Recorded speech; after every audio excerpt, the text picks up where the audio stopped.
Colonel Philip Corso, now deceased, is known by many people for his expose of the events surrounding the Roswell event. We include some of his testimony here because not only his role, but his information is corroborated by other witnesses who were present either at that event or at subsequent events involving the retrieval of extraterrestrial vehicles or extraterrestrial biological entities. He served as a staff member of Eisenhower's National Security Council. No one has been able to contradict his testimony or the essential fact that he dealt directly with the technological reverse engineering projects and transfer of technologies from the study of these extraterrestrial debris.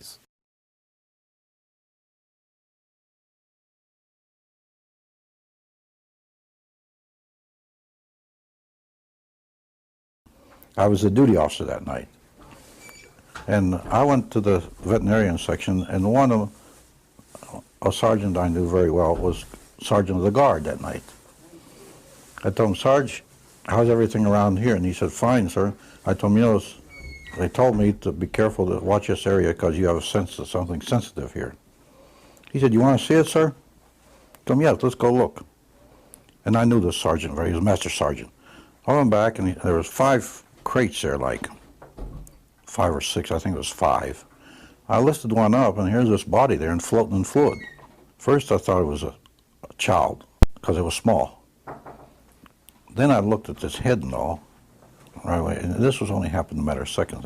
Then I put the end back down, and the head was different, the arms were spindly, the body it was gray. So right at that moment, I figured, I don't know what this thing is. So like in intelligence business, I just better put it in the back of my head here and wait till maybe in the future I get corroboration so I can evaluate what it is. And I told him, "Where did it come from, Sergeant?" He said, "Well, 5 trucks are coming through here from an airfield in New Mexico, and they're heading for Wright-Patterson Air Force."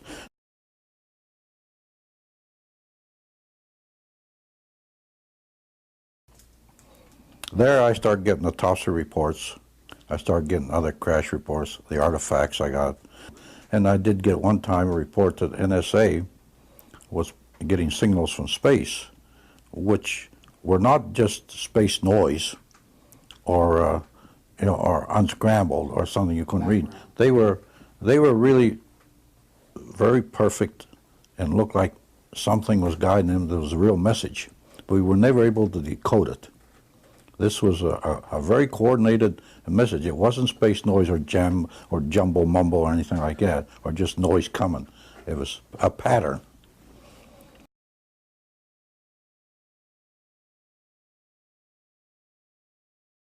When we gave the information out, we gave it out and insisted they take the patents. But also we put a little bit of a requirement on there. Requirement, feed it back to us for the competitive edge of the Army. Take the patents, make all the money you want, but give it to the American people and give it to the world. The Japanese, they interviewed me, and I told them when we put the integrated circuit out, we also gave it to you.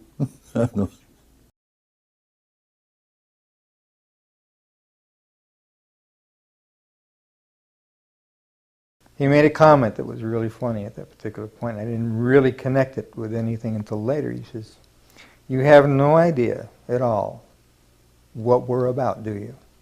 And I told him, "No, sir, I don't." He says, "Well, someday the technology will be out there that has been totally back-engineered." Went right over my head at that particular point.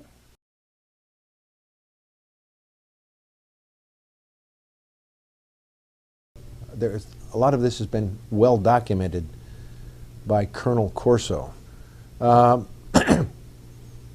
You know, who was there with him? Well, there were a lot of people there with him. But a lot of the things that are said in the book or documented in the book by the how for Corso, I can verify, corroborated by the people that I have worked with and do work with now.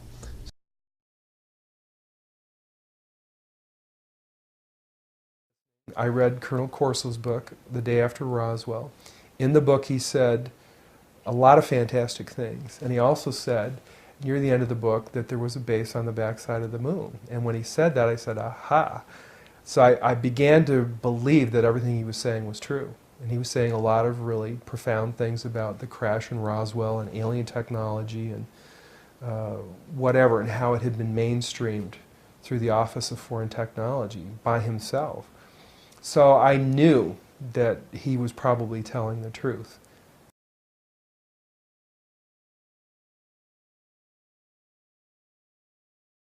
He also had fiber optics laying there. They didn't know what these things were. They figured they were wires of some sort, but didn't know how they operate. The interesting thing that shows you that we have not achieved the point of where these fiber optics are is my dad would also hold them in his hand, and when he closed his hand around them, the ends would be glowing. So this means they contain their own energy. Okay, well, why would you need a fiber optic system in a spaceship? Well, okay, if suddenly everything in the vehicle suddenly becomes mass canceled, and even the electrons become mass canceled, it means that all of the telemetry that's going through your system is going to go out of haywire. It's going to be like suddenly the system goes through a phase change and everything's superconducting. Why use fiber optics? Because photons have no mass, supposedly. So they're unaffected. So it means that any information, any telemetry that you send back and forth to your computer, it doesn't matter if the computer functions at a superconducting level because it just makes it faster, more efficient, smarter. But you want to be able to control the aircraft so it doesn't crash. And what's the best way to do it with fiber optics? The one person I happened to meet and took quite a shine to, and he to me, was a Dr. Adolf Raum. Just a little background on him, he was from Switzerland originally. He was on their first A-bomb test in the U.S. He knew Dr. Oppenheimer personally, and just a fine, fine gentleman. One night after supper and after a few martinis, I jokingly asked Adolf, I said, what do you know about the little gray men that are supposedly on ice here at Wright-Patterson? And I can distinctly recall his face turning ashen white. His voice got very stern, and he said, Arnie, he says, all I can tell you is that they were not weather balloons, and we will not talk about it again. You understand? And there was no uncertainty in my mind that we wouldn't talk about this further.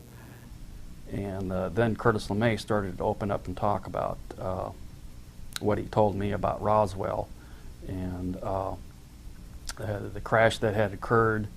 And he told me that he was aware that it wasn't ours, it wasn't the military's, the Air Force or the Army or the Navy, and that was highly strange. Was a highly strange vehicle that crashed. He said, I'm going to tell you something. He said, but if you say that I told you, I'll swear I never even mentioned it to you. I said, no problem. And he said to me, you know, I'm a member of General Douglas MacArthur's security guard. He says, I'm on my way to the States for TDY. He said, I'm going to tell you something. General Douglas MacArthur was very familiar with the Roswell incident, the crash material, and also the bodies, because he himself has seen them.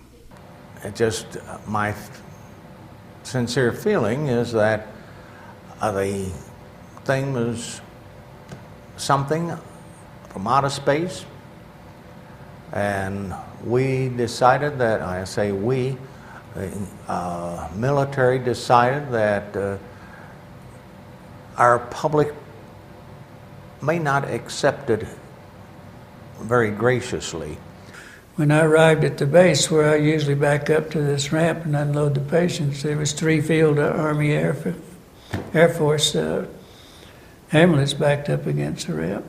And so I had to swing around. But anyway, we were walking up the ramp and I saw a lot of debris. And so when I got in and checked him in, got all the vouchers and everything signed, I said, this captain there, and I said, sir, it looked like we had a crash. I need to get ready for it.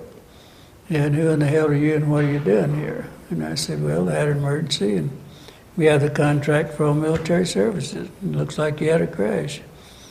He just said, stay right here, don't move. And so I stayed there, and pretty soon he came back with 2 military police and said, get this guy off of the base, he's not supposed to be here. We can safely say that, yes, there were some captured craft in Roswell, New Mexico, and yeah, they were real. And yes, we really did get some technology from them. And yes, we really did put it to work. I think they made a mistake at Roswell. Rather than admitting it, they covered it.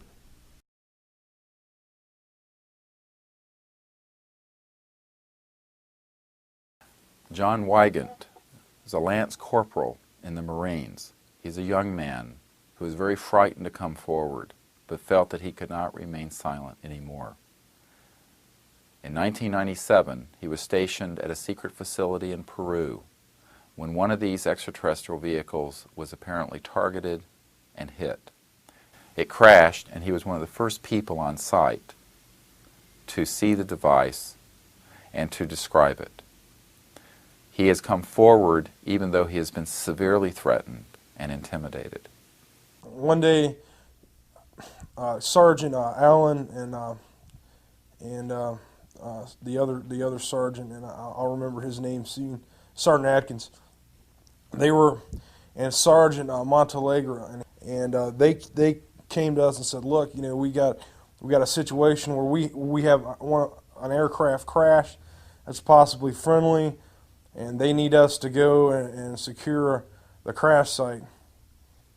And well, we found the area really easy because there was a huge gash in the land where something had crashed. Everything was burned, and it was like if you had almost cut like a warm butter with a knife. I mean, it was just, it's like something on fire or had or some kind of energy, like a laser almost had like gutted. I mean, it was really strange, and basically we were the first ones to see the object. And basically what happened is we didn't go straight up the hill, because basically this thing went up the hill and then off into the side of the ravine or the ridge. This is about a 200-foot ridge at least. It was buried in the side of the cliff. But anyway, we didn't go straight up. We went on to the left and walked up to the top of the ridge. And that's when we saw the craft. Basically, this is a huge ship, and 10 meters in width and about 20 meters in length. I'm just not sure. That's just an estimate from what I remember. But it was huge. I mean, it was big, man. And it was shaped like almost like between an egg and like a teardrop almost.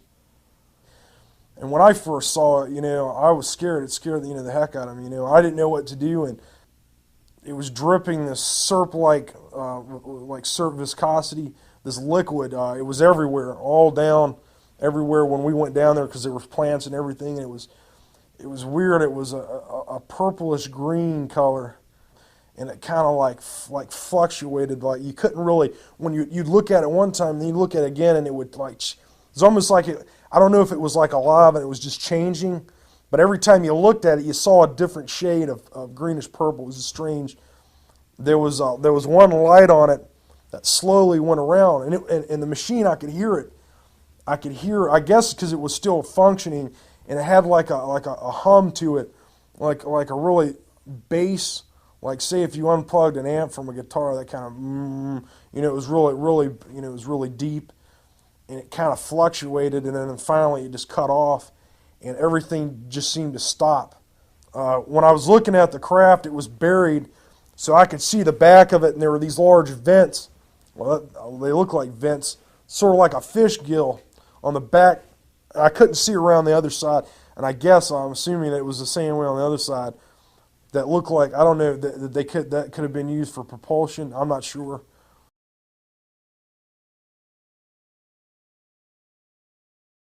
In Stinger School, they teach you about all different kinds of aircraft and stuff like that. And I knew a lot of aircraft anyway, because I like reading about aircraft and data and that stuff. And well, essentially, when I saw it, I'm like, man, this is nothing that I know of, because I had been in the command center there at the radar installation, and I heard a couple women there in the Air Force talking about aircraft flying in and out of the atmosphere at Mach 10 plus. And that was happening. This is happening all the time. There's like 3 or 4 incidents where I was duty there that the same Air Force officer came in there to get books.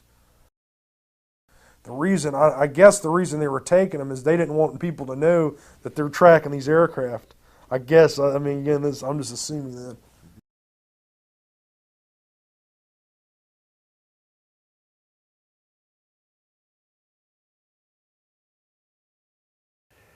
Well, I was at Wright-Patterson, of course. I was approached by an individual that, and I'm not going to mention his name, to determine if I wanted to work in an area on just new creative things, okay? And apparently that was the flying disc simulator.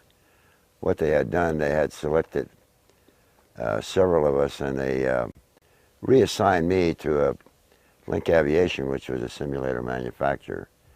The simulator wasn't actually functional until around 1958, where the simulator was actually operable.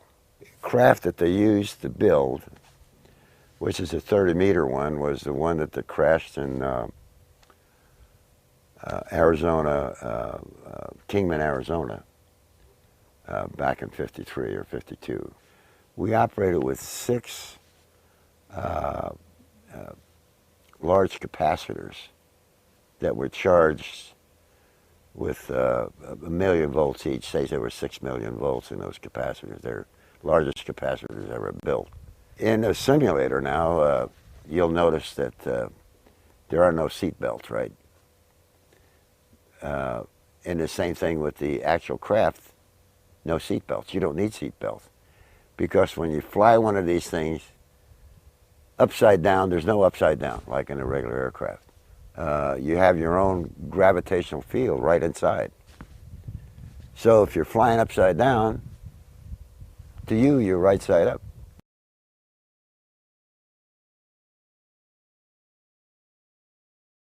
We had a long period of introduction into meeting, you know, say an EBE, an alien.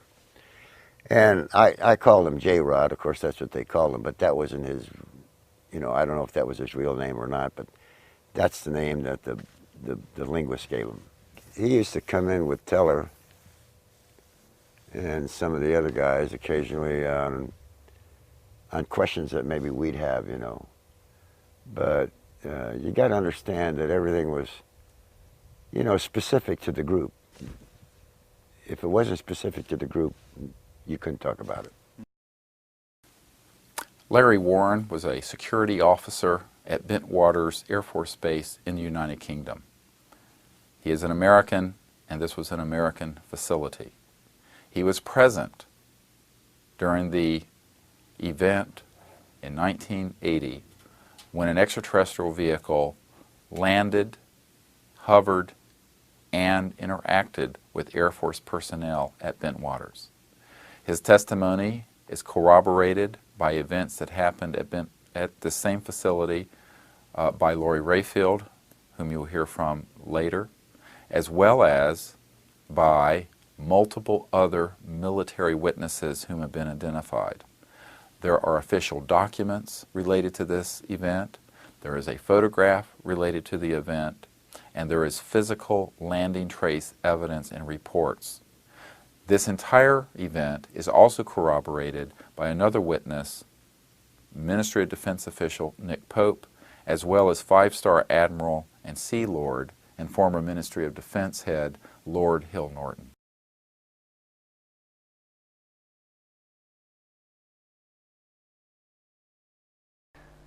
We pulled up, there were some other vehicles. There was an armorer's vehicle. They took our weapons off us. Each weapon is assigned by number anyway, and it's with you for your whole assignment. And that was taken away from us. We broke up into 4-man units. We headed down a trail into the forest. Charles Halt was out there at that night with a smaller party of senior people. Lieutenant England joined them at one point. Came to a clearing called Capel Green at the end of the Corsican Pine. And there was a phenomena on the ground in this field. It was like a mist. It looked like a fog on the ground. I saw a light come in. We could see the beam of the Orford Lighthouse in this clearing, by the way, very clearly. This case has been written off as a misidentification of this lighthouse, an exaggeration or whatever. In reality, it was there for over 100 years and was no surprise to anyone. This object, a red basketball-shaped object, came in from the North Sea area over the trees. I thought it was a taillight on an aircraft. It moved so quickly that it came in over the trees. I go to this site all the time and I see it as clear as day. Did a a downward arc over Capel Green, came to a point over this mist. Now, it's been misrepresented. There was a mist on the ground. It appeared to have structure. It was 50 foot across. This basketball-sized amber light, it didn't seem solid. I couldn't tell you what it was 20 feet above the object, this mist. There was an explosion. This is described. It's very hard for me to describe it. This thing broke up into multiple shards of extremely bright light. I and others suffered, and I have documents of this because I stole them from Bentwaters because an officer advised me to, because he said, your military record is going to vaporize as soon as you're gone. My eyes were damaged, flash burns to the retinas and all. This is established as if I'd stared at an arc welder's torch for about 10 minutes, which is unadvisable. Everything was very bizarre at that point. In the place of this explosion of light, very silent, there was no sound, anything, was a structured solid object, rather large, probably 30 feet at the base, to a pyramid type shape, no windows, flags on it. It was very rough. It was distorted as you looked at it, with a rainbow-like effect, and yet through peripheral vision you could get a fix. I was at least 30 feet away from it at one point. Too close. This bright light moved out. It was bluish gold. It was about a foot off the ground. It split, and it was only about 4 feet in height from the ground up, but it split away, and 3 individual kind of oblong cocoons of light with this thing in it. These 3 individual things inside it, and these things had an upper body I clearly saw and when I saw an arm, what I perceived to be arms move, I'm like, you're in another place at that point. There's witnesses are coming out now saying, unbeknownst to us, there were 3 massive triangular objects over the base, over the forest, and over the Woodbridge base the whole time.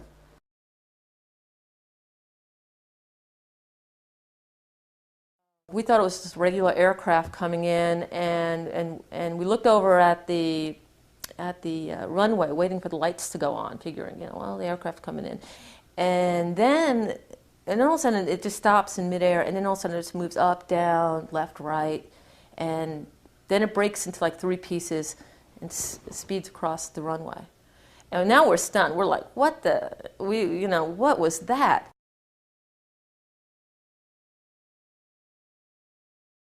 All these years later, from 1988 to 9, we have done core samples, soil analysis, many of this stuff analyzed by Springborn Environmental Labs in Massachusetts by accredited scientists. But it is phenomenal. Absolute phenomena took place only in that spot to a level of 3 feet down. Plants do not grow in this one spot, no matter what crop. We've talked to the farmers for 20 years. However, the soil is darker. It does not absorb water. There was evidence left by this encounter, pod indentations on the ground. Podcasts were made for the indentations. Charles Holt still has possession of one of them and does show people this, and would show it to any congressional body, I think, when it comes to were there radar returns. On all nights in question, RAF Watton on the 3rd night and the 1st night picked up, their eastern radar, by the way, picked up an object over Rendlesham Forest descending into the forest. Britain's most famous UFO case is the Rendlesham Forest incident, which is sometimes also referred to as the Bentwaters case. Now, all the witnesses to this are military personnel. They're trained observers.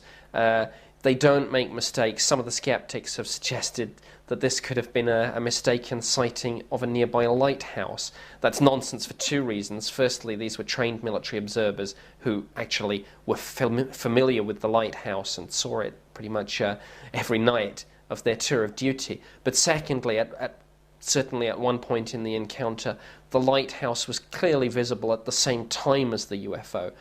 Now, one of the things that was done was that the area was checked for radiation, and this is where I came in. I took the readings that were taken, and it's important to say these readings peaked in 2 places. They peaked in the indentations themselves, and also some damage that was done to the sides of the trees in the clearing.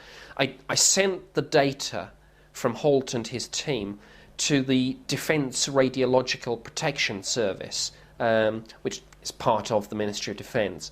And they came back to me and they were frankly bemused by this whole thing, and they said that the radiations from the indentations in the ground were 10 times background for that area, 10 times what they should have been. Bentwaters is another very interesting case. With Bentwaters, we went there to digest some of the information as far as the physical evidence there. There were photographs, there was film footage, there was evidence of high background radiation, or a higher than normal background radiation, not all that high, but above normal. We found that there was some abnormalities in the area of which we referred to the impact point. We also noticed that the trees had been leveled off at the top. As far as sightings that was picked up on radar, both the British government and the U.S. government were aware of these sightings. The hard evidence that we had was taken back to Lindsay Air Force Base, and that the materials transferred on to Fort Belvoir, Virginia, headquarters at the time of the U.S. Air Force's Special Field Activities Group. I know a good bit about the Bentwaters incident, and I've read half a dozen books. I've interviewed a number of the people who took part in it. And what I have decided, after careful thought, and I have said it in public more than once before, there are only two explanations for what happened that night in Suffolk. The first is that what the people concerned, including Colonel Holt, who was at the time the deputy commander of the base, and a lot of his soldiers, or airmen, they claim that something from outside the Earth's atmosphere landed at their Air Force base. They went and stood by it, they inspected it, they photographed it. The following day they took tests on the ground where it had been and found radioactive traces. That is one explanation, that it actually happened, as Colonel Holt reported. The other explanation is that it didn't. And in that case, one is bound to assume that Colonel Holt and all his men were hallucinating. My position is perfectly clear. Either of those explanations is of the utmost defense interest. Surely, to any sensible person, either of those explanations must be, cannot fail to be, of defense interest. That the colonel of an American Air Force base in Suffolk and his merry men are hallucinating when there are nuclear-armed aircraft on the base must be of defense interest. Major George Filer was an Air Force intelligence officer who not only had an extraordinary encounter with a massive UFO on radar over the United Kingdom, but later, in the 1970s, while he was at the McGuire Air Force Base in New Jersey, came in one morning to find that an extraterrestrial biological entity had been shot and killed at Fort Dix and had come over to adjacent McGuire Air Force Base, where it died and was on the tarmac. And he will testify that this life form was then picked up and taken back to Wright-Patterson Air Force Base. We were flying tankers over England, and London Control asked us to intercept a UFO. And we happened to be done with our refueling mission, and you know, we accepted the assignment. We were on just over the North Sea, and they asked us to fly to the center of England. And we got about, I'm not exactly sure, 20, 30 miles out, and I got it on radar. And it was a very large return. And obviously London Control had it on their radar, and they were vectoring us to this object. And when we got about a mile from it, as a matter of fact, we were diving on the thing, and the whole aircraft was shaking. And it just took off into space. several thousand miles an hour.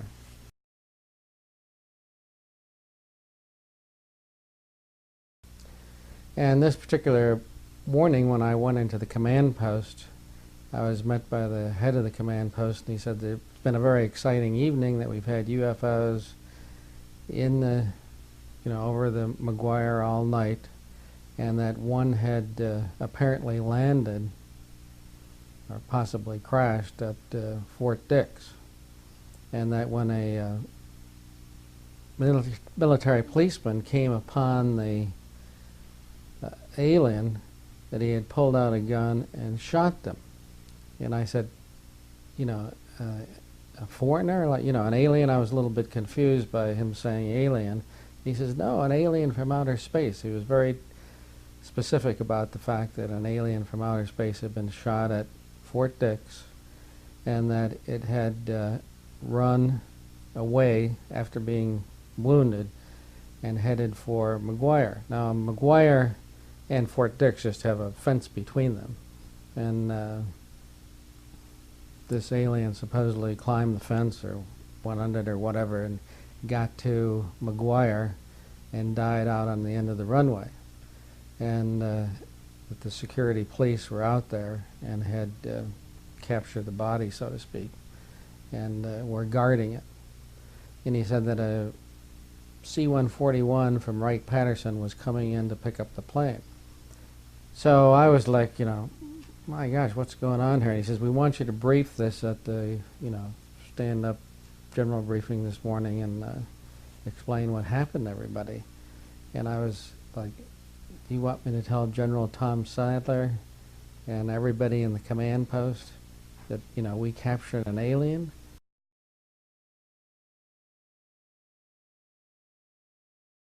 Almost every day I went to the photo lab, because in your briefings you have, 4 screens, and you have to keep them all, filled up with pretty pictures and so on. And there they indicated that they had taken pictures of something extraordinary. And I said, well, let me see them. And the sergeant was handing it to me, and his master sergeant says he can't see those. So all I know is that they had some pictures that I wasn't allowed to see. But normally, being the general's briefer, I had never been, stopped from seeing any pictures that they had previously. Now, one interesting thing is many of the key personnel on the base at that time who had a connection to this, with this, were quickly transferred from the wing commander on down. Sergeant Clifford Stone has worked as a specialist within various divisions of Army operations dealing with the retrieval of extraterrestrial vehicles. He recounts how he has specifically seen extraterrestrial bodies and been involved in the retrieval of materiel from more than one extraterrestrial vehicle which has been downed or which has crashed. His testimony, again, is corroborated by others, such as Colonel Corso, regarding the fact that we have indeed retrieved extraterrestrial devices and studied them within our projects. MacArthur organized what was called the Interplanetary Phenomena Research Unit. It would later be taken over by General Marshall, and it continued all the way through to present day. Names have been changed. Records still haven't surfaced. The Army tries to state that it was not an official organization effort to try to investigate UFOs, but it was organized by a general. It bore fruit. It came to conclusions that was not popular, i.e. interplanetary spacecraft. And they continued to do exactly what they do today, and that is to be part of a multi-intelligent operation in the recovery of objects of unknown origin, particularly those that are of non-earthly origin, and to assess that information, get raw field intelligence data, and process that data into some type of useful intelligence product to disseminate to the field to those people who have a need to know, and those people that are the, shall we say, the keepers of that information. In the 1950s, the United States Air Force had an elite unit to investigate UFOs outside of Blue Book, even though Blue Book thought that that unit was working with them, that they were not. This unit was initially organized as the 4602nd Air Intelligence Service Squadron. Among its peacetime missions was Operation Blue Fly. Operation Blue Fly was to recover objects of unknown origin that fell to Earth. It's very important that you remember objects that fell to Earth because we didn't have any spacecraft up there at this time. Later it would be expanded in 1957 to cover all objects of unknown origin, and it would become part of what they would call in the 1957 October timeframe Project Moondust. In short, under Moondust, under Blue Fly, we have recovered alien debris, not of this Earth. You have an airplane accident. We have standard procedures on how we handle that. Those same procedures are utilized when you do a recovery or extraction of a crashed spacecraft or debris thereof. And I have to stress debris simply because these are highly advanced technical machines. There were not that many crashes. They're flawable because they are made by an intelligence that is as mortal as you and I. Us being mortal, we are subject to error. Now, the way you package the material, if it's just debris, is handled the same way you would if it was hazardous material. You took precautions. If you had a whole craft, you took very serious precautions, because while I still state they are not hostile, but you could cause some serious accidents which would result in death.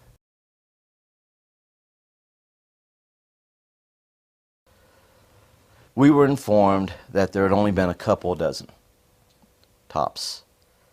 That there were several in the 40s, in the early 50s.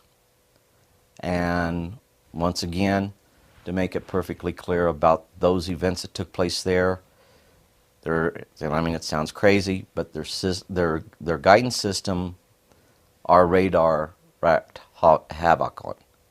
And they had to make adjustments to their guidance systems for that.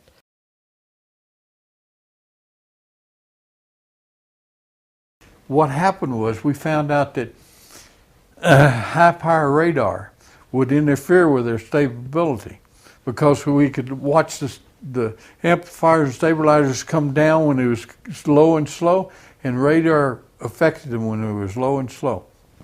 How many bodies had been recovered? Don't know. How many crashes have occurred in which we only got debris from because they came and did their recovery before we got there? Don't know, but it has happened. It has happened. When they have problems, just like we send out a distress call, they send out a distress call, which is something that a lot of people don't allude to or don't even... It's the one question that's never asked. But here again, we think of them as something intangible, like that stuffed animal there. But they're living, breathing creatures, as mortal as you and I. They think, they have loves, they have likes, they have dislikes, they have social culture. This is so important to try to make people understand that that is the case.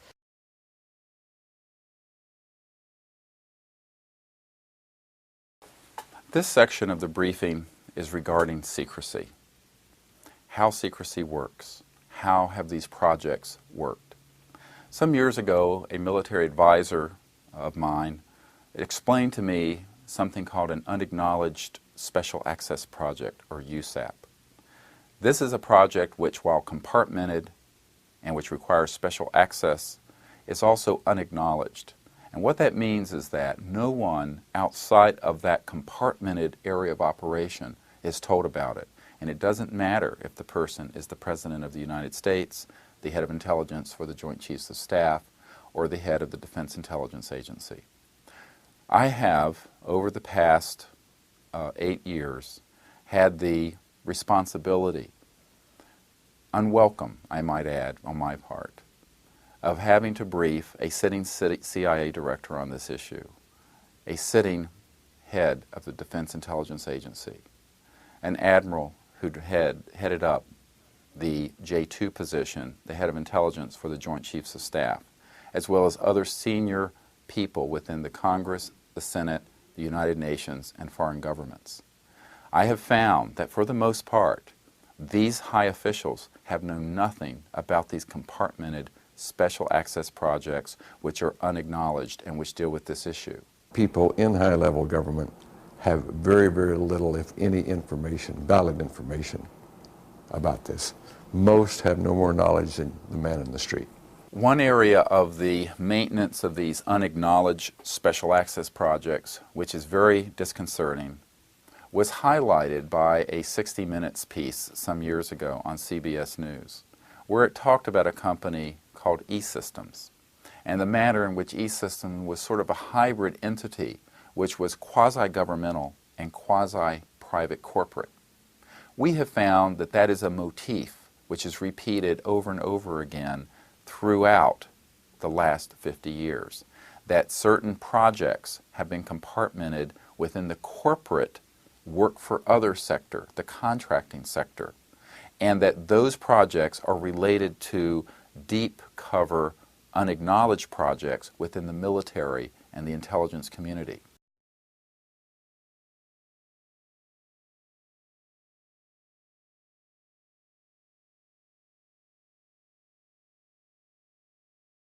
Well, I opened up the files, and all there was is form letters, maybe 2 or 3.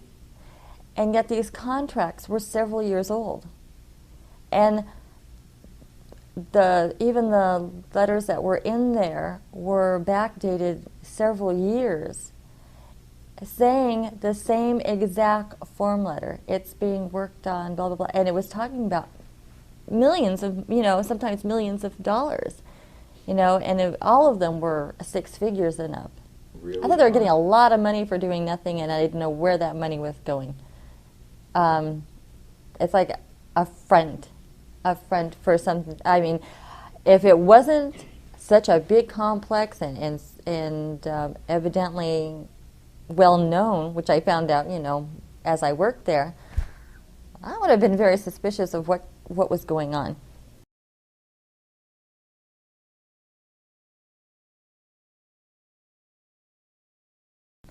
I wasn't there long.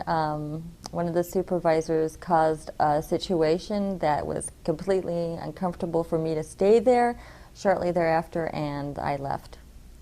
I was sexual harassment, but he had never bothered me before this.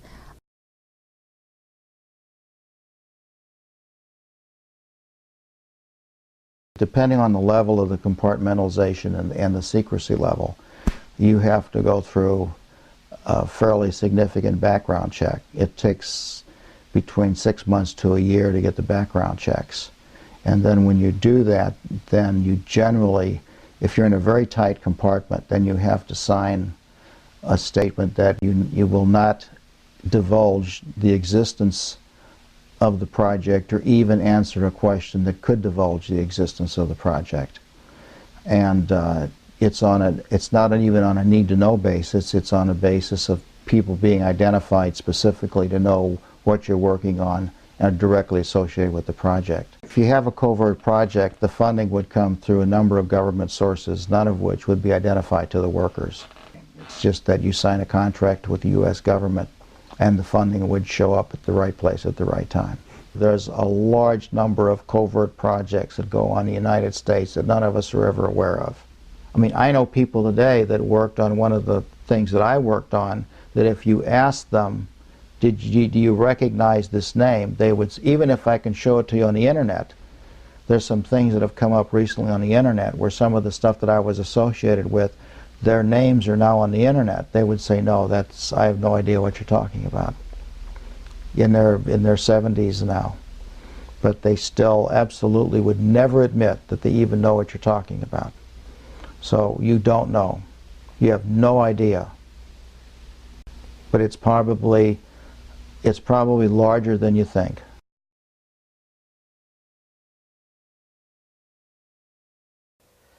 Somewhere along the line, they may see that material and realize there's some very highly sensitive information that would have damning effect upon the national security of the United States should it become compromised.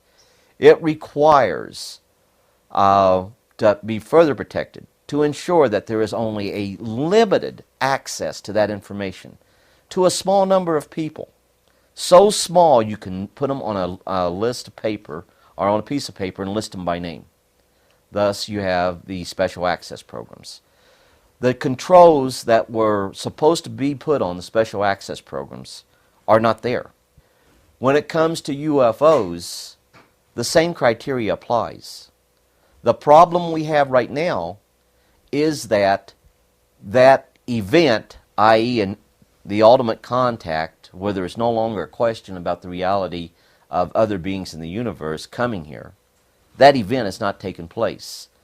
Therefore, but a small nucleus within the intelligence community, numbering less than 100, and I'd suggest less than 50, control all that information. It is not subject to congressional review by the Information Security Oversight at all.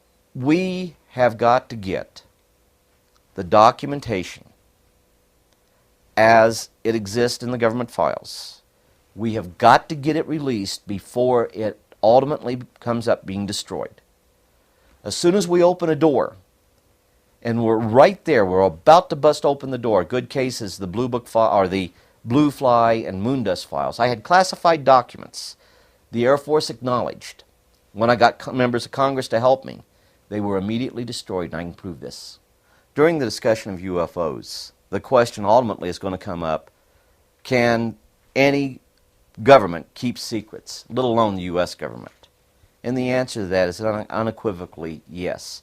But one of the greatest weapons the intelligence community has at their disposal is a predisposition by the American people, the American politicians, and I hate to call them debunkers, but we'll call them debunkers, people who wish to try to debunk UFO information. They immediately come out, oh, we can't keep secrets, we can't keep secrets. Well, the whole situation is, yes, we can. I am prepared to state that I have been at locations where craft of unknown origin that did not originate on the face of this planet was there. I am prepared to state that while I was there, we saw living, dead bodies of entities that were not born on this planet. I am prepared to state that we had what they referred to as interfacing with those entities. I am prepared to state that the situation is they have a school to try to indoctrinate people. I never went to that school. I always refused. I am prepared to state that when I got out of the service in 1990, that they held me for 2 months, that I might better reconsider to stay in and not get out. That they revoked those orders, once again in violation of law, to hold me for 2 months pending approval of my retirement, which had already been approved. The purpose of that was to try to convince me to stay in.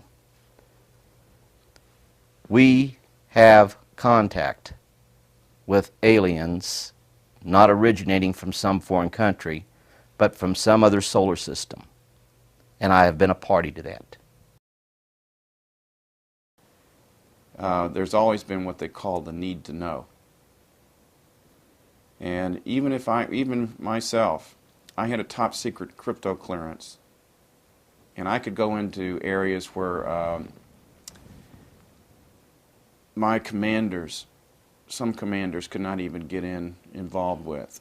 They can't get in there because they don't have the need to know, even though they have the same clearance as the guy that gets to go in there.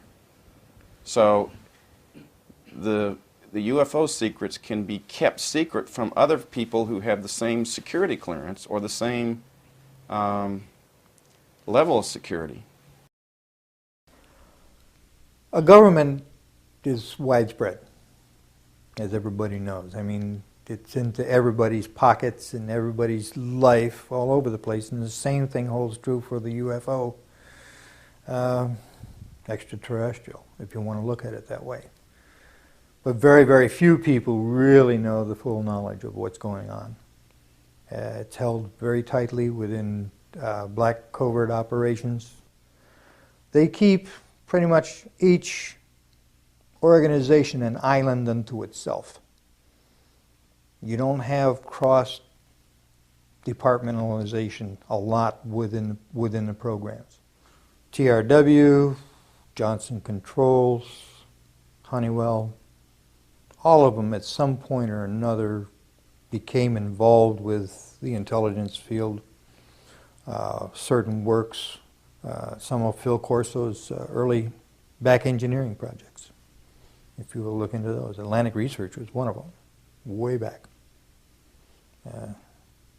Entities that were created out of people in the Pentagon to become a quote-unquote Beltway bandit.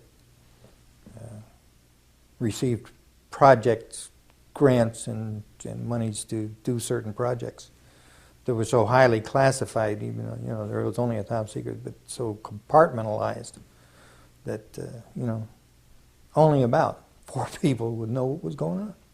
But as far as UFO and intelligence and extraterrestrial goes, it's right at the top.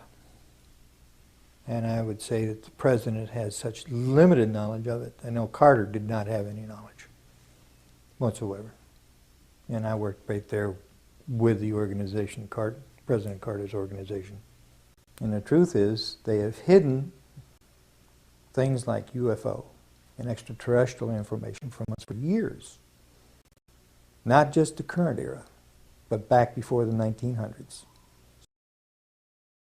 Dan Salter is a retired Air Force career man, E9 Master Sergeant, who was involved in the extraterrestrial issue for many, many years.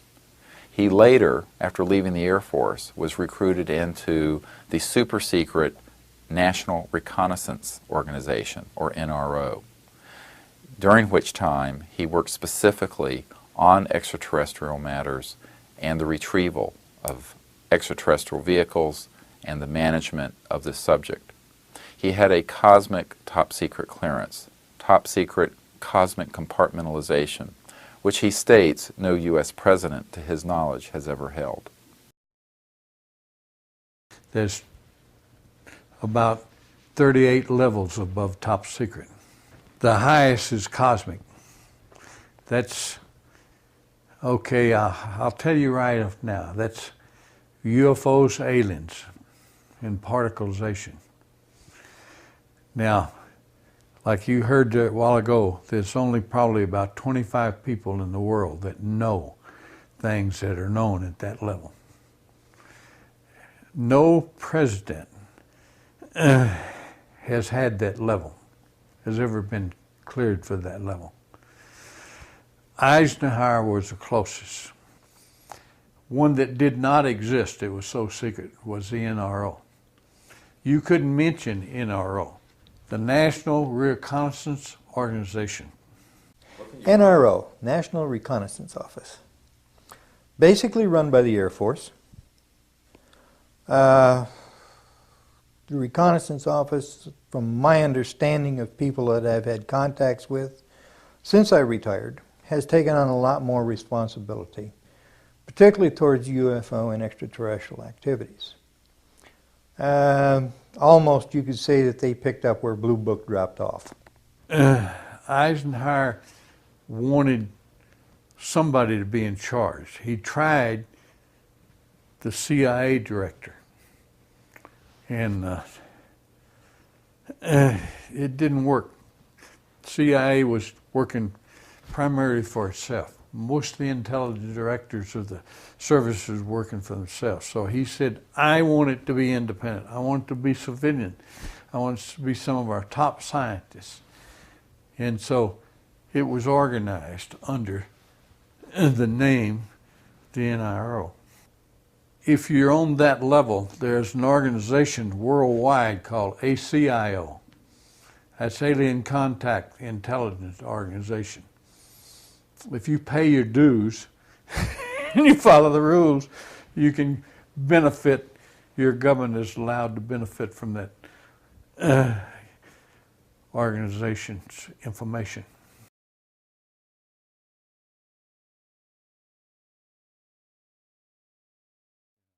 But we've been successful. We crashed in White Sands, New Mexico. We tracked it we were tracking it at the time, and we were successful in damming it enough where it crashed. And yes, there were some aliens on it. Yes, we got them. This next witness we only call by the initials A.H.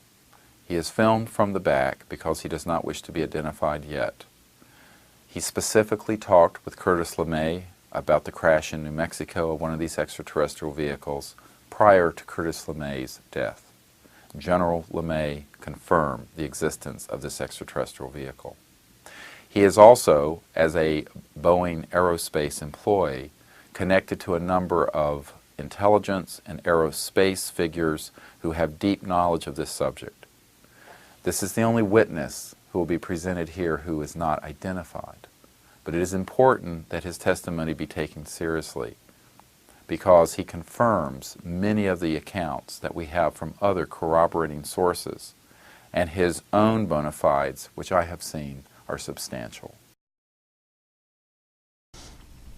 And I asked Curtis LeMay, and I said, Kurt, and I said, when you were in the Air Force, out of the 100% of sightings that came into the Air Force, how many of them were not identified? And he said, out of the 100% that came in, only 35% of them could not be identified. And I asked him, well, why couldn't they have been identified? And he said, because the craft that are too damn fast, we can't catch them. And then I asked him about the Roswell crash, if that really occurred.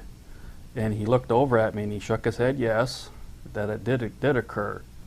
And he told me that he was aware that it wasn't ours, it wasn't the military's, the Air Force or the Army or the Navy, and it was highly strange. It was a highly strange vehicle that crashed.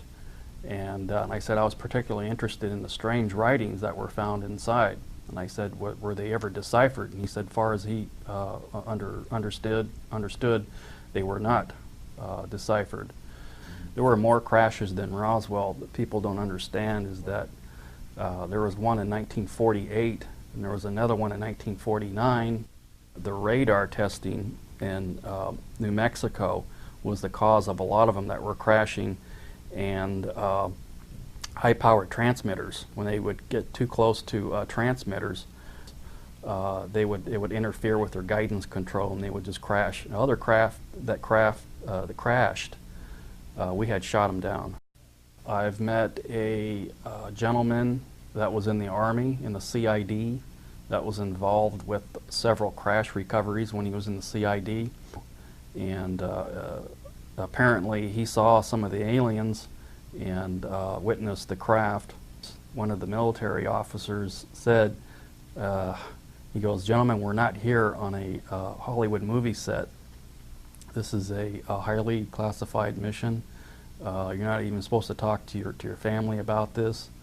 And they had to sign security oath statements that they would not talk about this for 50 years. Later on at Area 51 in the late 1960s, all crash debris and technology and anything that had to do with the alien-connected phenomenon all went to Area 51. Most of the major defense contractors have something to do with Area 51. Lockheed Martin, Boeing aircraft, they do trucking for Area 51, Boeing aircraft. Hughes, we're incorporating this technology from these craft that Area 51. And I also found out that they are moving a lot of the personnel and some of the equipment and some of the extraterrestrial technology equipment and the craft to base up in Utah.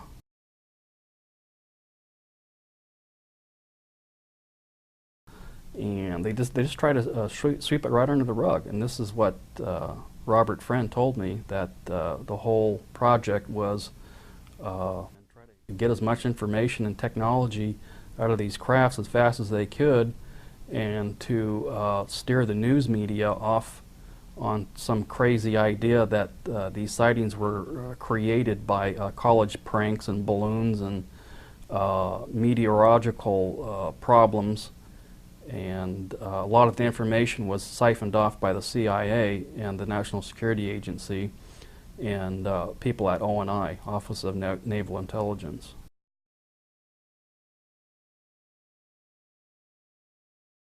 Project Red Light is a program to test these vehicles and extract as much information as possible from the alien connected projects to find out how these things operate and gain as much information to possibly use this for our advancement, for our, like I said, for our fighters and bombers and for our space connected projects.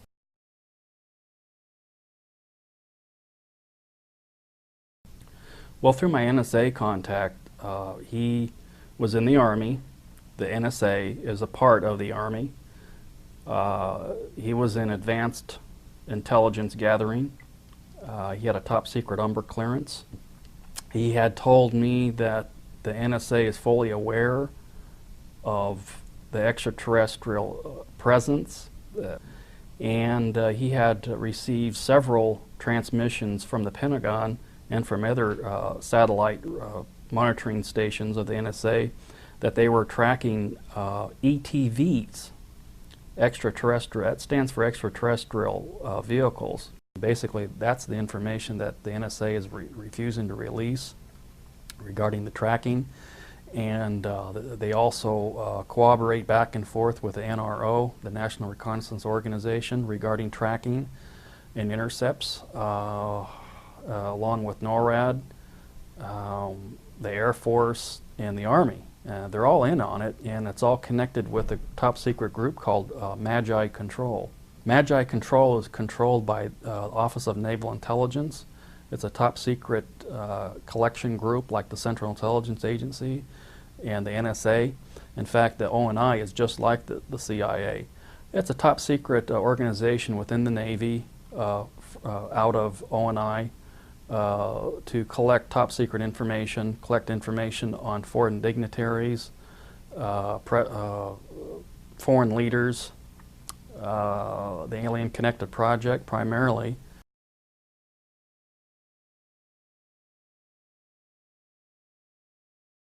And Henry Kissinger headed some sort of a study group back in the 50s to study the ramifications of this information if it had leaked through a credible source. In fact, Jimmy Carter was not brought into the loop. They, for some reason, the group, the control group, they don't trust the guy for some reason. They don't trust Jimmy Carter. They were afraid that he would come out and make statements, blanketed statements to the news media.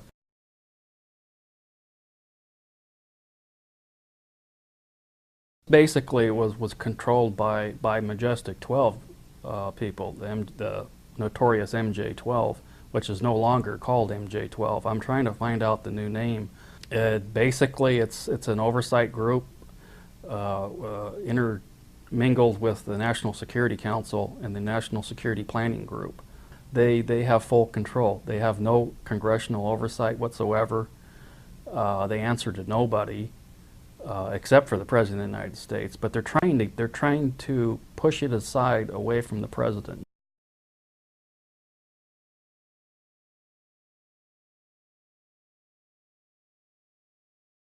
He was a civilian, but had done a lot of work with NASA on a lot of committees and what have you.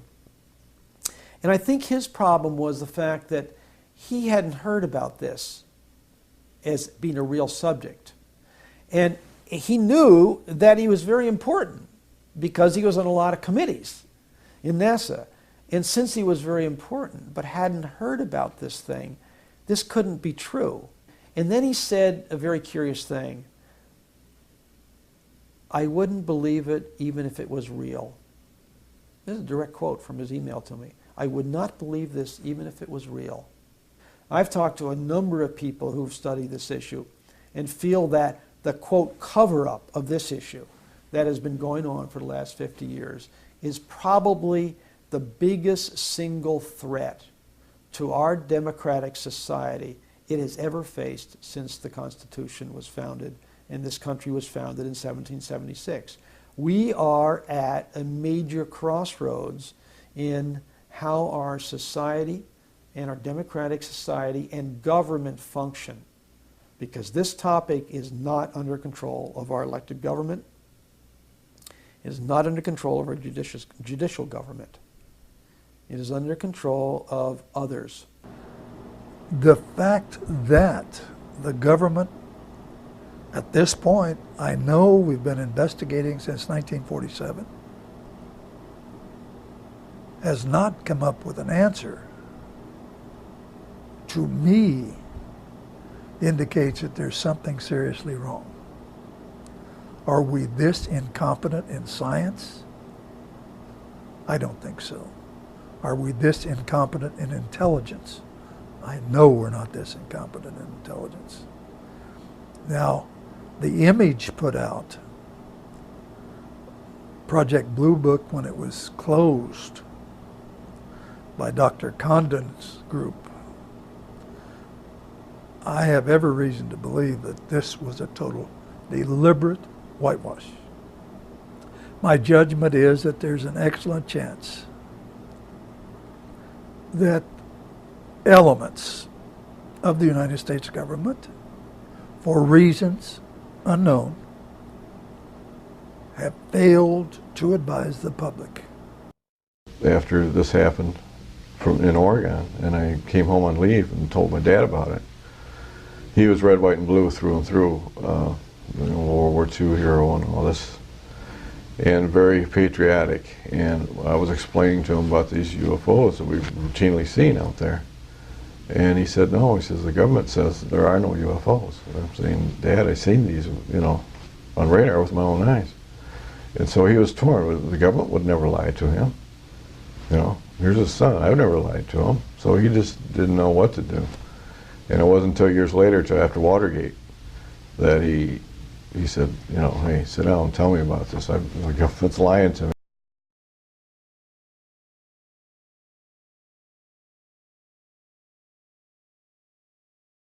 Dr. Carol Rosin is a former aerospace executive with Fairchild Industries who worked specifically for the last 4 years of his life with Wernher von Braun.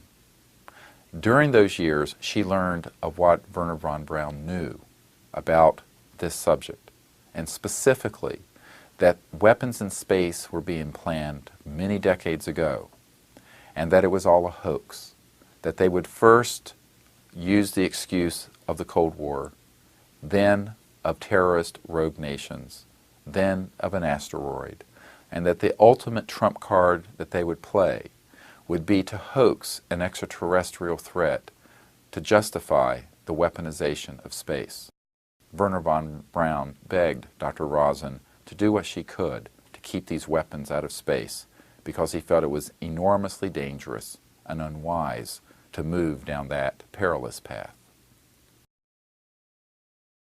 When I was a corporate manager of Fairchild Industries in 1974 through 77, I met the late Dr. Wernher von Braun in early 74. At that time, von Braun was dying of cancer, but he assured me that he would live a few more years in order to tell me about the game that was being played, that game being the effort to weaponize space, to control the Earth from space and space itself. Von Braun's purpose in life during the last years of his life, his dying years, was to educate the public and decision makers about why space-based weapons are a dumb, dangerous, destabilizing, too costly, unnecessary, unworkable, undesirable idea. The strategy that Wernher von Braun taught me was that first the Russians are going to be considered to be the enemy. In fact, when I met him in 74, they were the enemy, the identified enemy. We were told that they had killer satellites. We were told that they were coming to get us and control us, the dirty commies, that whole story. First, the Russians were the enemy against whom we're going to build space-based weapons. Then terrorists would be identified, and that was soon to follow. We heard a lot about terrorism. Then we were going to identify third world country crazies. We now call them nations of concern. But he said that would be the third enemy against whom we would be needing to build space-based weapons. And the next enemy was asteroids. Now, at this point, he kind of chuckled the first time he said it. Asteroids, against asteroids, we're going to build space-based weapons. So it was funny then. And the funniest one of all was against what he called aliens, extraterrestrials. That would be the final card.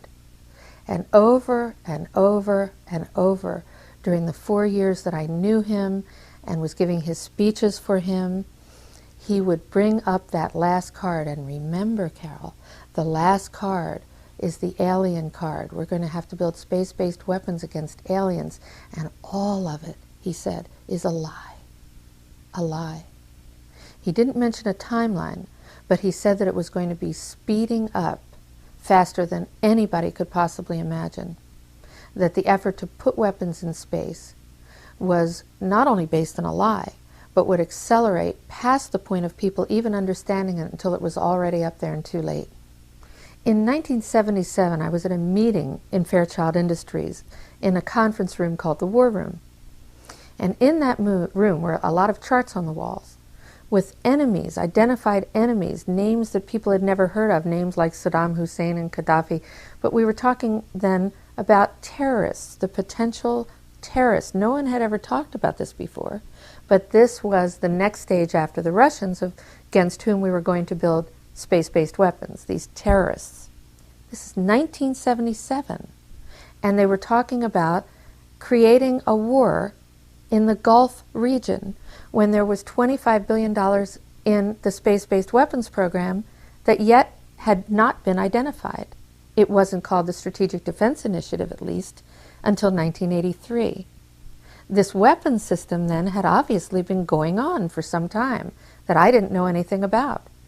So I stood up in this meeting in 1977 and it said, I'd like to know why we're talking about space-based weapons against these enemies. I'd like to know more about this. Would somebody tell me what this is about? Nobody answered. They went on with this meeting as though I hadn't said anything. I have concluded that it's based on a few people making a lot of money and gaining power. It's about ego. It's not about our essence and who we really are on the planet and loving each other and being at peace and cooperating, using technologies to solve problems and heal people in the planet. It isn't about that. It's about a few people who really are playing an old, dangerous, costly game for their own pocketbooks and power struggle. Now, some would like for us to believe and like to develop the idea that the aliens and people are our enemy now, but that's not true. There's no proof that I have ever read in any official document. Well, if they were hostile, my own knowledge is, and feeling, I don't know about all of them, is that we could have been, with their weaponry as it might be used, it could have destroyed us a long time ago. The ballistic missile defense system is probably a pipe dream in the sense that if what it's designed for is that you know where it's coming from. And when we had Russia, there was a 50-50 chance that you knew about where it would be coming from. With the rogue nations we have today, it's absolutely ludicrous. In the 50s, they built a nuclear warhead that fit inside a Sparrow, AIM-7 Sparrow, which has an 8-inch diameter body. And that was a 1/4 kiloton weapon. That'll fit inside any briefcase you can think of. Now, the guy may die carrying it, but he's going to die anyway, so what difference does it make? I'm far more feared of that than if beings can travel in time-space, then anything we would put in orbit as a weapon would be like going against Genghis Khan with a firecracker. Weapons in space is still a big enigma. Black covert operations have always been trying to do something like that. When Star Wars was brought out as an idea, which was before Reagan actually, and incorporated into his administration, it became pretty much a window dressing, as one people would call it, but there was a lot of truth behind what they were trying to do. They knew the basic principle of what they wanted to do. They wanted a weapon system they could put in space that would stop a ballistic missile. That was the concept. Now, if that ballistic missile happened to be coming from another direction other than earthbound, could it do the same thing? Or was it a ballistic missile? You know, concepts were there. Ideas were there. I have concluded that I'm fighting against the clock, that I have but a short time to try to convince people that we are moving in an avenue where we are going to militarize space. As a result of militarizing space, we are going to acquire new technology. We're going to evolve new technology that's going to lead us into interstellar travel. As a direct result, we will become a threat to them unless we spiritually grow also. We put nuclear weapons out in space as a line of defense, and we was ready to blow them up if they started in.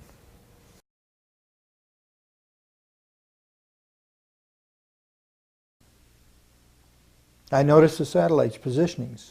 I said, now this is supposed to be a system that tracks radar anomalies on Earth, right? You know, the whole thing, the movement. Yep, that's what it does. And I said, so why are half of them pointed towards the outer space?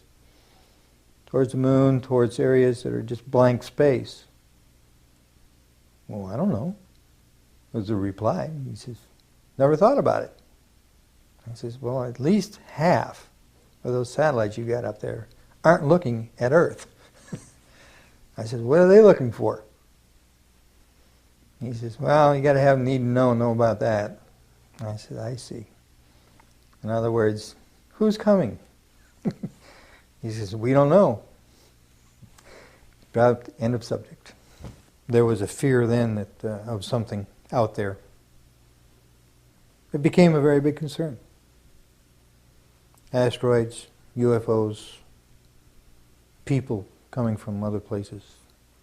Paranoia was also there within the government. You know, at certain levels, you could feel it. You knew it was happening. Would they tell the truth about it? I doubt it. So when I hear that there's a possible threat of extraterrestrials, and I look at the history of thousands of years of possible visitations, recorded history, and when I hear now the stories of the disclosures of honest military intelligence industry people who have had experiences with UFOs, with crashes and landings, with live or dead bodies of extraterrestrial beings, people from out in the universes. And if I'm ever told that these are enemies against whom we have to build space-based weapon systems, based on my own personal experience of having worked in the military-industrial complex on weapon systems and military strategy, I'm going to know it's a lie.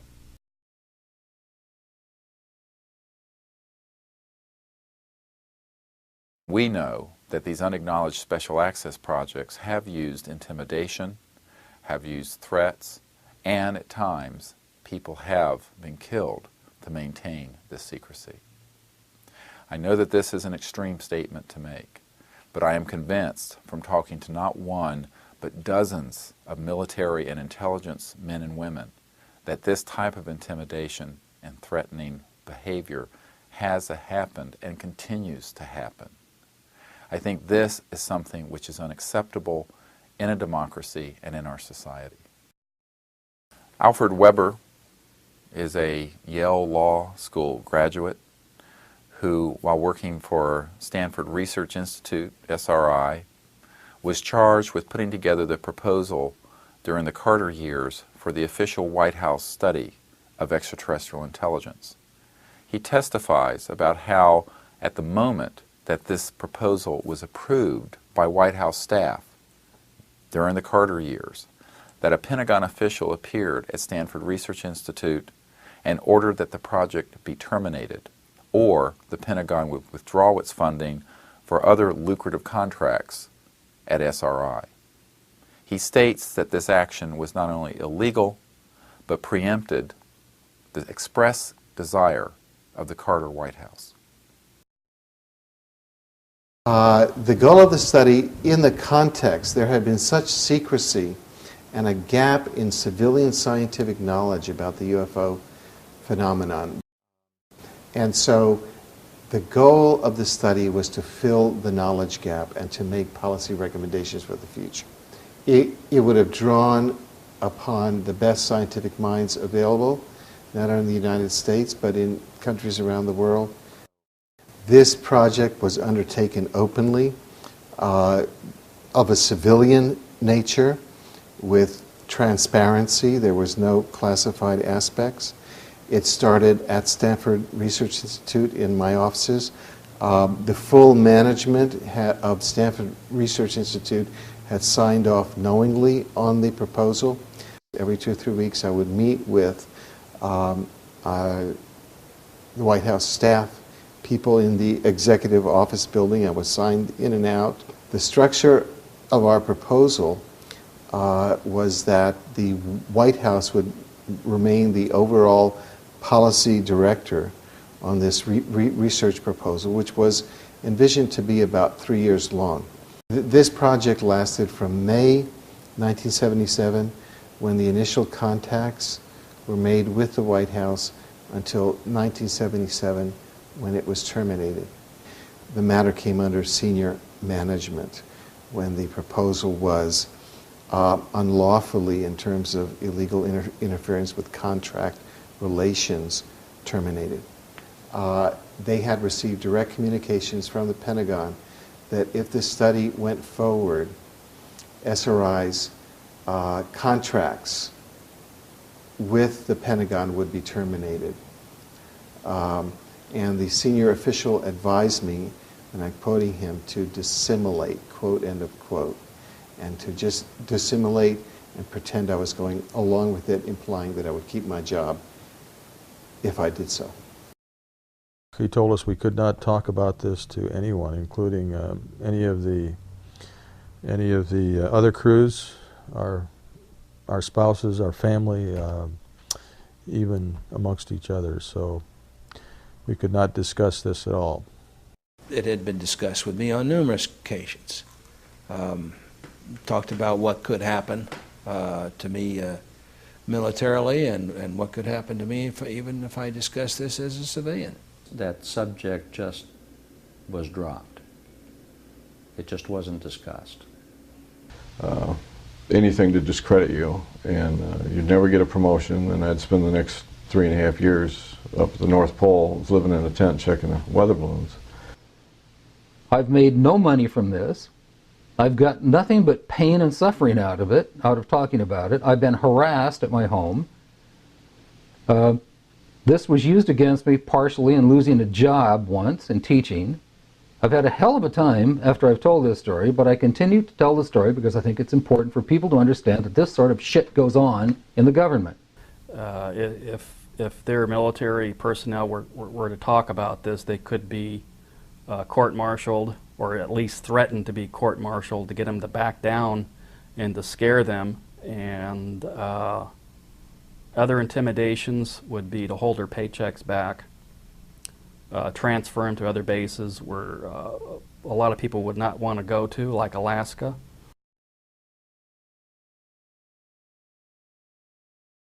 These two gentlemen began to question me about this event. And I remember, saying to them, they were being pretty rough, about it, to be honest with you. And I remember telling them, literally putting my hands up and going, "Wait a minute, fellas, I'm on your side.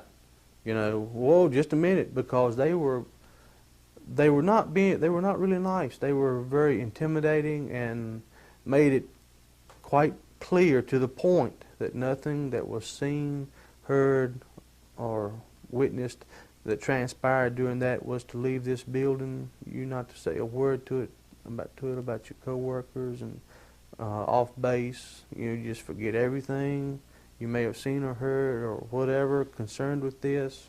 It didn't happen. My logbook, I never did see that again. I know we had a new logbook the next day, a brand spanking new one to start with, and that disappeared.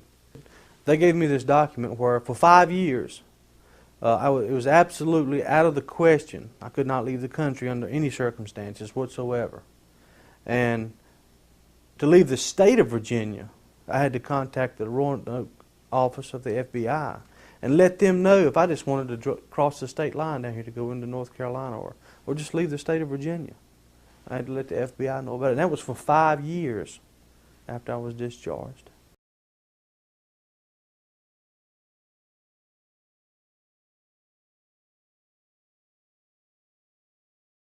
I was arrested. I had all my gear taken from me by men in black camis, had no name tags. They were older men, probably in their late 30s or 40s. There were other people, I guess they were government, I don't know. They were there and they had containment suits. And then they took me, they put me on a cot that they had, and they had me cuffed with those, they had me cuffed both hands down, and then they had my legs tied together with those plastic fasteners that the police use.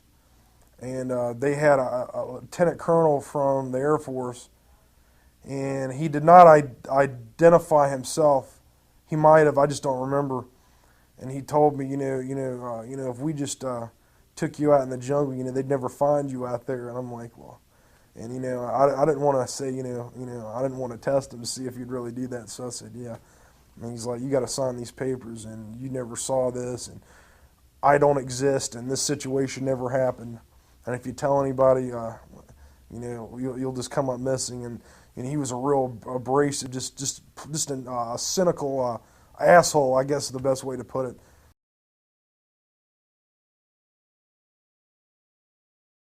And we were hit with an aerosol of some sort. I literally could see, I could hear, I could not see, and my nose ran profusely, and I had my chest got tight. I obviously was not getting into the car properly, so I was beaten, literally hitting in the ribs and pushed, and I was resisting. And I know Sergeant Bustinza was doing the same thing. And he just said, look, mister, you don't go in and start any rumors and Roswell's. Nothing happened out here. And he said, if you do, it'd be real serious problems. I said, I'm a civilian, you can go to hell. And that's where he said, you may be the one going to hell. And that's when he really told me, he said, somebody will be picking your bones out of the sand if you do that. So measures have been taken by agencies to terminate people who appear to be inconvenient or troublesome through knowing too much. I would go interview people that claimed they had seen something and try to convince them they hadn't seen something, or they were, hallucinating or something. Well, if that didn't work, another team would come in and give all the threats and threaten them, their family, and so on and so forth. And they would be in charge of discrediting them and making them look foolish or so on and so forth. Now, if that didn't work, then there was another team that put an end to that problem, one way or the other. Secretary of Defense Forstall was the first real powerful known person that was eliminated because he was going to release the information. And nobody has ever paid for that crime. That crime has never been really thoroughly investigated by forces to see what happened to him. But most people know that he was thrown out the window of the hospital, and he wasn't killed by being thrown out the window, but he never got up alive. He was talking about being erased. And I said, man, what do you mean erased? He said, yes. He said, you will be erased. I said, how do you know all this? Or something to that effect. And he said, I know. He said, they'll go after not only you, he said, they'll go after your family. Now, those were his words. And they're yelling at me, and they're hollering and cursing, and you didn't see anything, and we'll do you and your whole goddamn family. And they're it was basically that for about 8 or 9 hours. These guys, they're just off on their own. There's no oversight, no control, and they just do whatever they want. They don't, and they're evil, man. These people are evil.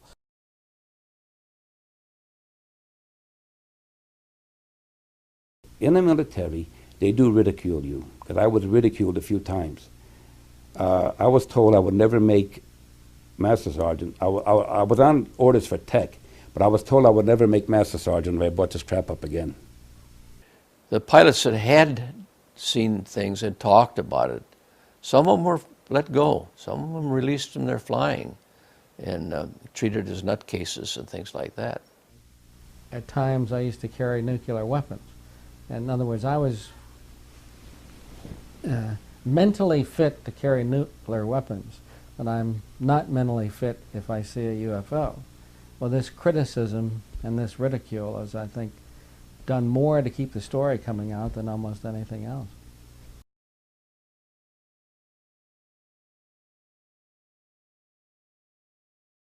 He was sorry he wrote the book. He was sorry he exposed the family to the ridicule, to the lawsuits. It's been very tough on our entire family. He did not want to die, leaving us with these problems. Just hope that the future people such as yourself and me will know what to do with this type of knowledge that this man brought forward. I do say that he is the first man to come forward in a high capacity.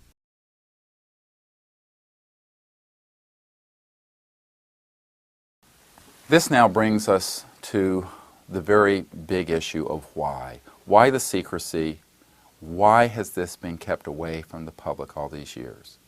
Many witnesses feel that in the early days, in the 30s and 40s and perhaps 50s, that there was concern for how the average person would react to this information, that perhaps society was not prepared, either on a theological basis or on a social basis, an economic basis, for this information. I will not dispute that fact. I was a child in the 50s, just born in the mid-50s, and I do not know personally what the milieu was that could have affected how people would react. I will say that this is 2001 and not 1951. And in the last half century, that argument is no longer valid. The world has seen humans walk on the moon. My uncle was one of the designers of the lunar module that took Neil Armstrong to the moon. I don't believe anyone living today on this planet would be shocked to hear that there is life in the universe and that we have been visited.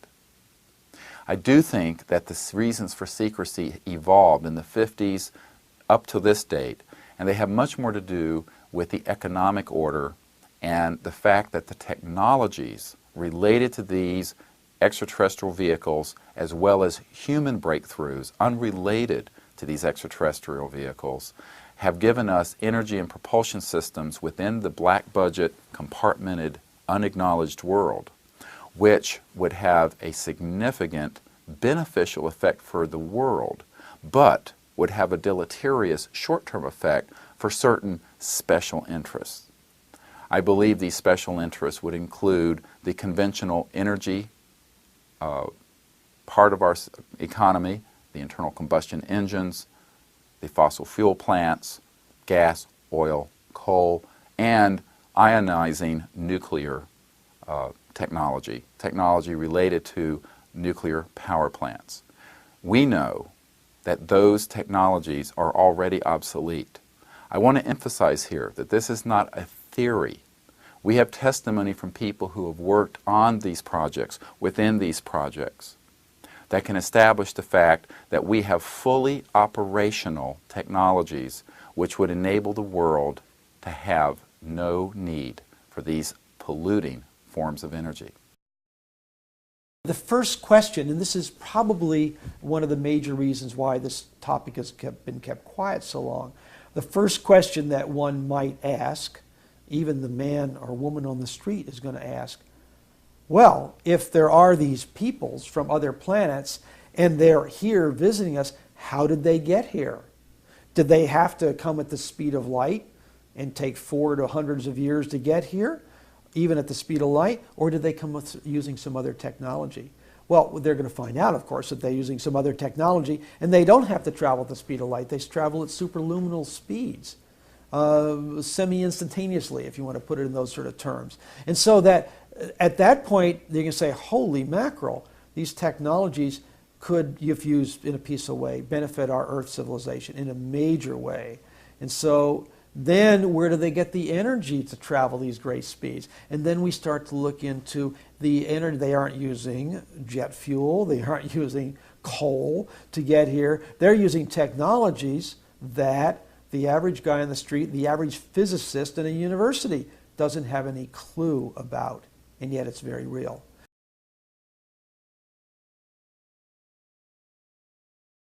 I believe that cold fusion has opened my eyes to yet other possibilities. In a few instances, I can say there are clearly over-unity electromagnetic devices, things that produce more electrical energy out than in. We are not in Kansas any longer. This is spectacular new physics. It indicates that some rather dramatic cracks exist in the foundations of physics. Electromagnetic theory will require radical revision. Zero-point energy represents about 40 to 50 megawatts of power per cubic inch of space. That's a lot of power. That's 4,600 million watts of power. And if you could tap it at will, then no one would have to sell gasoline or oil anymore. You would just tap into it. It would be like taking and going out to the Great Lakes and taking out one drop and using it. You'd hardly miss it. The fabric of space is like an ocean, an energy ocean in which solid energy is floating on it, and solid energy is the mass. And if that's true, then gravity waves exist. And in fact, everything goes back to Heaviside equations, and it's waves, not particles. And the quantum is now not mass, but time. And if that's true, then there's a whole different, you look at the whole universe in a different light. And then a lot of things become possible that we think impossible within our current understanding of what time and space and thrust and force and all that is. Yes, there is a history, a long history of over-unity systems. For example, Nikola Tesla had one. Basically, his big magnifying transformer that he had on Long Island was such an over-unity system. So this was one thing we established from the study of the foundations of electromagnetics. You are permitted to have electromagnetic systems that power themselves and their load, and you don't have to put in the energy. They take it from the vacuum, the active vacuum. The bottom line of this is if we'll initiate the negative entropy and let it go, it's just like you punched a hole in the ground and you got a big gusher of oil. You don't have to furnish the pressure and you don't have to furnish the oil. Here it comes. And it comes out in real oil that you can use. And the common dipole in every electrical circuit pours out energy in that fashion. The problem is not how to get enormous energy from the vacuum. Today, we don't have so much big kingdoms. Today, we have big economic programs, big economic countries, or basically, we have cartels. We have a whole set of cartels in an area, interlocking corporations, and behind this, we have a few people who are quite wealthy and who own most things. Historically, as far back as you want to go, we have had cartels. Any time we have a very powerful cartel or set of people that control a lot of things, that resists any means of changing its inflow of control and its inflow of funds and money and its power. You know, everybody's trying to be the big monkey. It's really as simple as that. So what we get is the great Armageddon everybody's been dreading. The energy crisis going right now, in my view, will probably evoke a great Armageddon that we've all feared so long in about 2007. I view this as the greatest strategic threat to survival of the United States and in fact of civilization itself that has ever existed in my lifetime. Now, the fools may blow the world from other causes, don't misunderstand me, but they're going to blow it from this cause. This I'm quite certain of in my own view. Who's control the petroleum of the world? A lot of people think that Iraq, Iran, and so on and so. They don't. They don't. We control it. Us and the British interests and the world interests. Well, some people refer to this the secret government. Okay, a group of the richest men in the world control petroleum, has controlled it.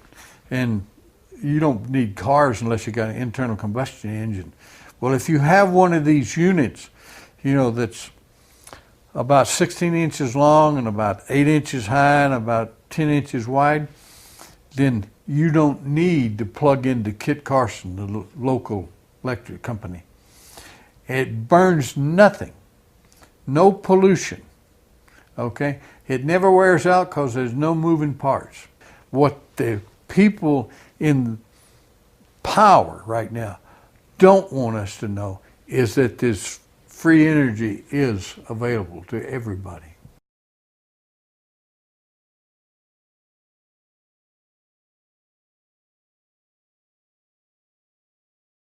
Mark McCandlish is an accomplished aerospace illustrator and has worked for many of the top aerospace corporations in the United States.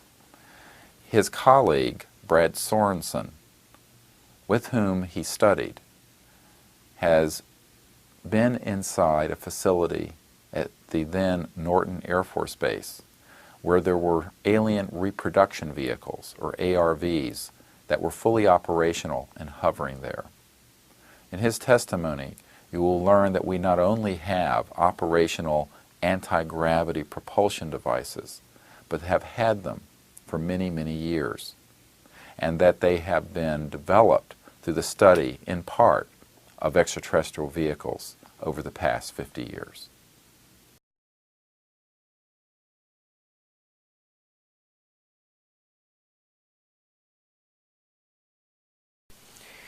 They had a big black curtain that divided the hangar into two different areas, and that behind these curtains was another big area, and inside this area they had all the lights turned off, and they go in, they turn the lights on, and here are 3 flying saucers floating off the floor. No cables suspended from the ceiling holding them up, no landing gear underneath, just floating, hovering above the floor. And they had little exhibits. They had a TV, a little videotape running showing the smallest of the 3 vehicles sitting out in the desert, presumably over a dry lake bed someplace like Area 51. And it showed this vehicle making 3 little quick hopping motions like that, and then accelerating straight up and out of sight until you couldn't see it, and completely disappearing from view in just a couple of seconds. I mean, just boom, no sound, no sonic boom, nothing. They had a cutaway illustration, pretty much like the one I'll show you in a little bit, that showed what the internal components of this vehicle were, and they had some of the panels taken off so you could actually look in and see oxygen tanks and a little robotic arm that could extend out from the side of the vehicle for collecting samples and things. So obviously, this is a vehicle that not only is capable of flying around through the atmosphere, but it's also capable of going out to space and collecting samples. And it's using a type of propulsion system that doesn't make any noise.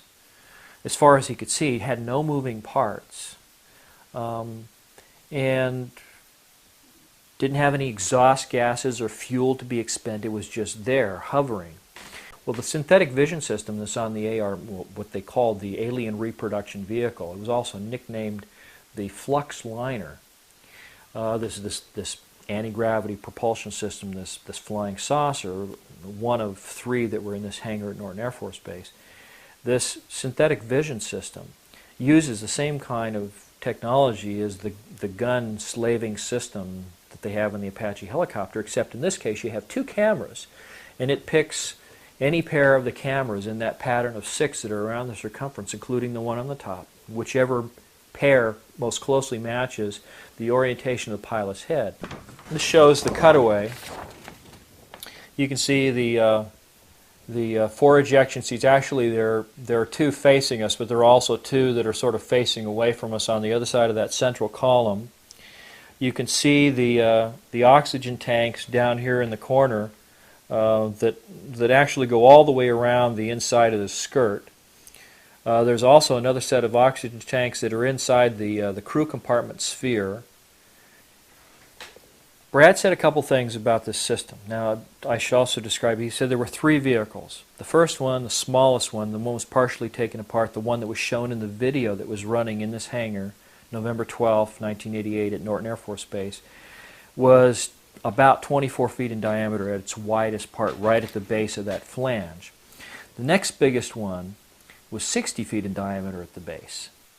Oh, by the way, and the largest of three vehicles was about 120 to 130 feet in diameter. I mean, that's massive when you think about it. It's just huge. Brad said that in this exhibit at Norton Air Force Base that a three-star general said that these vehicles were capable of doing light speed or better.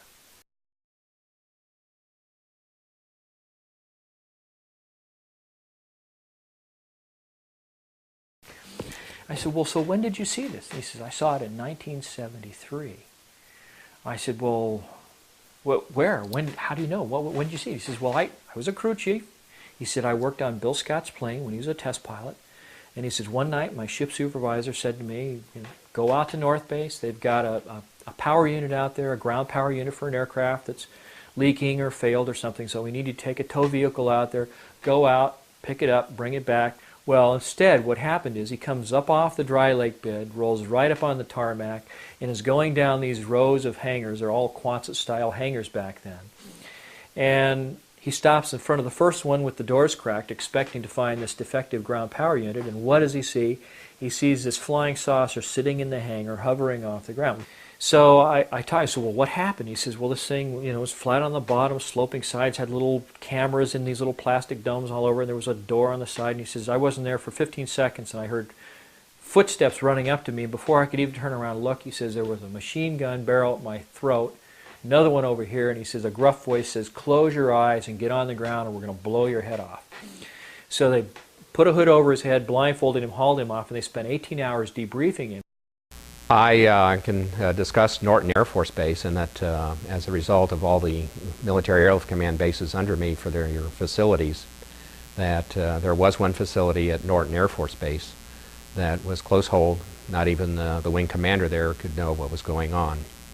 And during that time period, throughout my career, it was always rumored by the pilots that that was a cover for, in fact, a location of one UFO craft.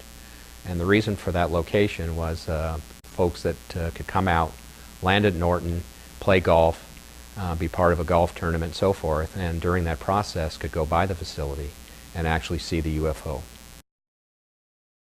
Don Phillips is an Air Force military man. He worked with Kelly Johnson at the Skunk Works, Lockheed, as a young man. His testimony is conclusive. He goes into tremendous detail about the fact that we not only have these devices, that we have studied them, and that we have had tremendous technological advances from the study of these extraterrestrial vehicles. I know there were two prominent people that, to this day, I still know, that founded what we call Area 51. They're two friends. The idea that there is craft being worked on is not just an idea. Yes, there was craft there. I've talked to others that have worked on it. There's different levels there. What you see on the surface is not representative of all of the research areas that are there.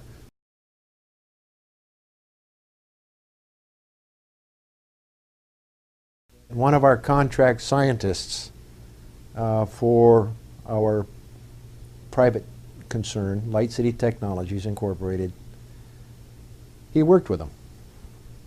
He worked with a couple of those technologies while he was with a very prominent intelligence agency of the United States government. We put it to use, but it took us a long time to figure out what it was, and then figure out how we can use it, and then what to use it for. And are those products useful for humanity?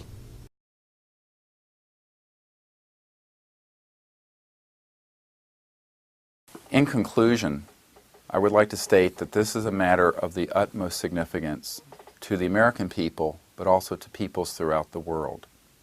We can establish now that we are not alone. It can be proven that there are technologies which could give us a new and sustainable civilization. And we are certain that the secrecy surrounding this issue constitutes a threat to the national security and to the security of the whole entire world. Specific actions which I would recommend. I would recommend that our scientific institutions, such as the National Science Foundation, the National Academy of Sciences, and others around the world, look into this subject with an impartial and objective view to getting to the bottom of the facts. You cannot dismiss over 100 people's testimony who range from brigadier generals to colonels to air traffic controllers at strategic air command facilities in a cavalier fashion. There can be no denying that there is something going on. It at the minimum deserves a serious, well-funded scientific inquiry. In addition, I believe that the United States Congress and the United Nations, as well as the parliaments of the United Kingdom and other advanced countries, need to have hearings on this subject. There are thousands prospective witnesses to this whole matter. They will come forward if they are protected, if there is an official and serious and honest inquiry that is oriented towards getting to the truth. In addition, I ask that the President of the United States take executive action to form a commission to openly study this matter, and also that he issue executive orders releasing people from national security oaths or penalties for coming forward with information regarding these projects. It is my opinion that because these projects have escaped appropriate legal constitutional oversight, they are a priori null and void from a legal point of view. However, many of the witnesses would feel more comfortable coming forward if there was action on their behalf by the President as well as by the Congress. I also wish to emphasize that the President of the United States needs to be fully informed on these and related issues. We have learned that a number of presidents in the past, through high-level contacts to them, have been left in the dark on this very important issue. This cannot be allowed to continue. Lastly, I would welcome the input from scientists, from government officials around the world, so that we can cooperate in any way possible to allow this information to come forward. I would also invite other people who may gain access to this briefing video to contact me if they are a witness, if they have been within the military, the intelligence, or corporate world and have had direct first-hand knowledge of these projects. It is only through many people coming together courageously that we will be able to establish the truth and create the world that we wish to have for our children and our children's children. Thank you very much. This whole project of bringing this out in the open will probably take other people too. But myself, I'm 73 years old, and I've had a good life and no regrets, and I've loved this country, and I've been a Christian all my life since I was about 11 years old, and so I believe God wants this known. I believe the cosmos wants this known. It was a real eye-opener, how deep the secrecy goes, how deep the cover-up is. It still bothers me that I've seen all this, I know all this, and like I'm walking around like with the answer, and nobody wants to ask the question to get the answer, and it kind of irritates me a little bit. The truth is going to come out sooner or later.